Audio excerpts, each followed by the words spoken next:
rescuing his family from a war zone. I was pretty overwhelmed to see them all huddled in a group. As Russian forces descend on Ukraine, how one Colorado man made it his mission to get his loved ones to safety. Plus, a closer look at the sanctions on Russian oil imports, how long the president's plan will keep us afloat. And a family gets a second chance at a Colorado welcome. All this love that's being poured out to us, it made the transition a lot easier. After all their things were stolen, how Denver 7 Gives stepped in to give them a fresh start. Airstrikes over Ukraine claiming 35 lives today. Russian missiles hit a large military base just miles from the border with Poland. Meanwhile, more than 2.5 million people have fled Ukraine. More than 1 million of those are children. A senior U.S. official tells ABC News if this continues, there could be 8 to 10 million refugees. Thank you for joining us on Denver 7 News at 10. I'm Jacqueline Allen. The Russian invasion of Ukraine is nearing its third week tonight, and Ukrainians in Colorado are going to incredible lengths to save their families, even braving a war zone. Here's Denver 7's Sloan Dickey. So this is the day after we got them across the border. Michael Weinar just returned to Colorado from Slovakia. They had a night to rest and recover. Where his family is now safe after he helped them flee over the border from war-torn Ukraine. Yeah, that was really real. I mean, going into a war zone. He walked 100 feet into the country so many of his family members call home, a home now ravaged by war. As soon as we got them across that NATO border, I mean, we felt so much better. I just felt all this peace, and my wife did too. All of his family is in safety, but one, his brother-in-law. They're all safe except for him. He's left in Ukraine because he's 36. Anyone 18 to 65 can't cross the border. Communicating by Facebook Messenger, he says his brother-in-law wants to stay and fight for Ukraine. I'd say it's now turned into kind of like a full genocide of Ukrainians. Now, witnessing the refugee crisis emerging, he's an outspoken advocate for more assistance to Ukraine. I think America can do more, and I think America has to do more because they see, tens of thousands of people getting murdered needlessly. Last week, the United States banned oil imports from Russia as dozens of American corporations pulled out of the country. Weinar says that's not enough. Whether it's NATO forcibly closing the skies, which would be the best option, but if not, then giving Ukraine the planes they need, and if not that, at least some sort of, systems of air defense. For now, he will count his blessings. It's just a different feeling to know that the kids are safe and our parents are safe. Knowing the war is far from over. We just wish we could say that for the rest of Ukraine. Sloan Dickey, Denver 7. And with the sanction on Russian oil imports, gas prices are steadily climbing. Right now, the national average is $4.33. Here in Colorado, we are inching closer to that $4 mark. Right now, our average is $3.97. We want to give you a little perspective into the ban on Russian oil imports and the impact it's having here in the U.S. According to the U.S. Energy Information Administration, the United States uses about 20 million barrels of oil per day, while President Biden announced plans to release 50 million barrels from the Strategic Petroleum Reserve.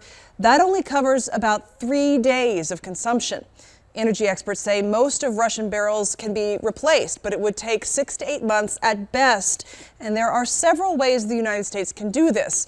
U.S. oil companies could increase production, but with staffing shortages across the country could only really produce an additional 1 million barrels a day. Now, according to the EIA, the U.S. produces about 16.5 million barrels a day. Energy experts tell us other options include renegotiating a nuclear agreement with Iran. Even ending sanctions with Venezuela could give us another 1.5 million barrels a day.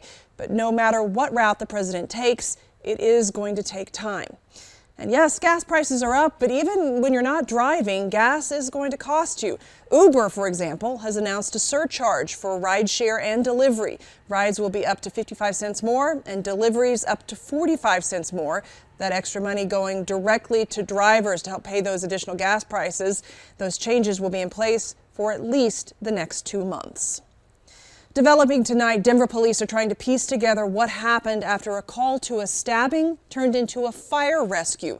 Police say they were called to a disturbance last night near East 41st Place in Green Valley Ranch.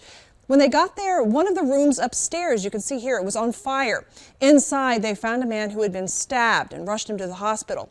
Another man, police believed to be the suspect, was also in that room on fire. He later died in the hospital from burn injuries. A disturbing find for hikers in Clear Creek Canyon. Jefferson County deputies say the hikers discovered skeletal remains here yesterday in a remote area near Tunnel 2 on US 6, just west of Golden. Today, investigators tweeting these photos as they work to recover the remains. They say the death appeared to have happened at least months ago, possibly years ago. The coroner's office is working to find out the cause of death and an ID. This week, there will be a court hearing for a lawsuit against Boulder County that's holding up Marshall fire debris removal. That suit claims commissioners failed to adequately involve the public in selecting a contractor for the debris removal. The county says it did its due diligence and that survivors will be financially and emotionally damaged by further delays. The court hearing is set for next Friday. If the court sides with the county, debris removal could begin immediately afterwards. A lot of reaction tonight after Tom Brady announced he is coming out of his very short stint of retirement. Brady posted this on his Twitter account, saying in part, "These past 2 months, I've realized my place is still on the field and not in the stands." League reaction was cracking us up, including this tweet from our own Denver Broncos. So here is the question for Denver. Will Russell Wilson bring the Broncos to the Super Bowl field to face off against Brady again? You may remember last time it happened was 2015 when Wilson was with the Seahawks and Brady was with the Patriots. Patriots won that Super Bowl, so let's hope Wilson is hungry for revenge. A Denver 7 Give follow-up to a story we brought you last week. A family brand new to Colorado had almost everything they owned stolen right as they moved to the state. We got the Denver 7 Gives viewers on the case, on the lookout for their stolen belongings and opening up your hearts and your wallets to help. Here's Rob Harris with what you accomplished. Last week we told you about Seth and Joanne Adjemi. They had just moved to Colorado, and their first week here, their trailer was stolen with basically everything they owned inside. But we had some really good updates this week. First of all, police in Golden found their trailer with a lot of their stuff still in there. But some things had been stolen out of it, so thanks to your donations, we're going to replace as much as we can. Starting with the bikes that they had gotten for each other. That's why we're at Pedal to start the day. We got to find you guys some new bikes, huh? Yeah. Yeah. Let's do it. Look at all these bikes. We should probably ride something for sizing first, and then we can figure that out. And then we can look at like different colors and stuff. Cool. Okay. Yeah. I'm going to grab you a helmet. We like helmets. Yeah. We'll get you guys all set up there. And do you know what this is? A bike? This is a pedal. These are nice. No, yeah, I mean, like, it felt awesome. Thanks to your donations, the Adjemis have new bikes to explore Colorado. And thanks to Pedal, they'll be exploring safely and in style. It wasn't just donations of money that came in either. Michael saw the Adjemi story, and as a retired aviation mechanic himself, he had tools he wasn't using anymore. And he wanted Seth to have them as he starts his new job at DIA. There are other people in Colorado that will help.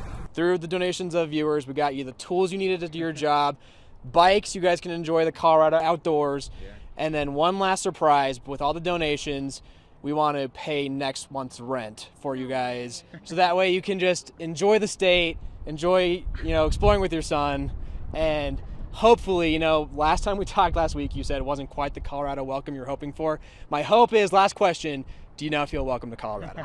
We feel more than welcome. Like, we are just so overwhelmed and blown away by everyone's generosity and just showing us love, even people that we don't know. And so we just really want to say thank you to everyone who said kind words to us and who gave to us. Well, thank you for sharing your story. Thank you guys to everyone at home who donated, and I'll send it back to you in the studio.